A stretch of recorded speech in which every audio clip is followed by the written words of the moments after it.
mga lolo't lola na edad 80, makatatanggap po kayo ng 10,000 pisong ayuda sa kada 5 taon hanggang mag 95 years old.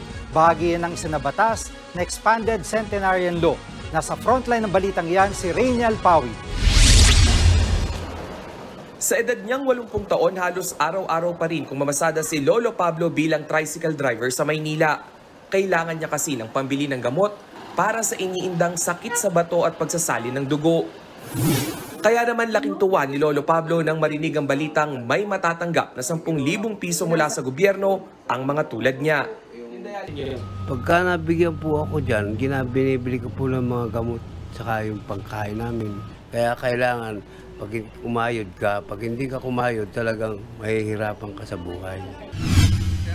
Ang perang yan, bahagi ng pinalawig na Centenarian Law na inaprobahan ni Pangulong Bongbong Marcos. Sa ilalim ng bagong batas, hindi na lang mga aabot sa 100 years old ang makatatanggap ng cash gift mula sa gobyerno. Pati kasi ang mga tutungtong sa edad na 80, 85, 90 at 95 ay mabibigyan na rin. Under the new law, Filipinos upon reaching the age of 80 shall receive a cash gift of 10,000 pesos in every 5 years thereafter. And upon reaching the age of 85, 90, and until 95. We do, after all, stand on the shoulders of these giants.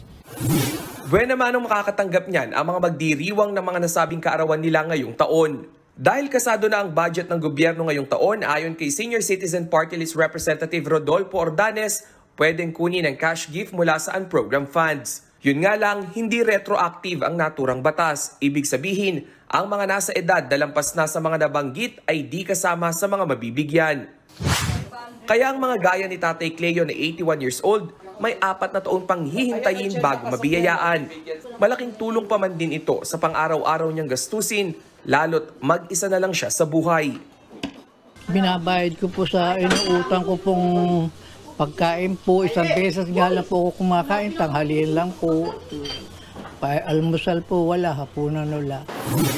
Sa datos ng National Commission of Senior Citizens, mayroong higit 12 milyong Pilipino na senior citizen. Bukod sa pera, hamon umano sa mga Pilipino ang mamuhay ng malusog at mapahaba ang kanilang buhay. It's not really the amount, ang liit ng amount, 10,000 eh. Pero it's really about trying to encourage everyone for longevity. So it's celebrating life and increasing the length of our lives. Thank you very much. Naniniwala naman si Pangulong Marcos na dapat gumawa at tutukan ang mas maraming programa para sa mga senior citizen.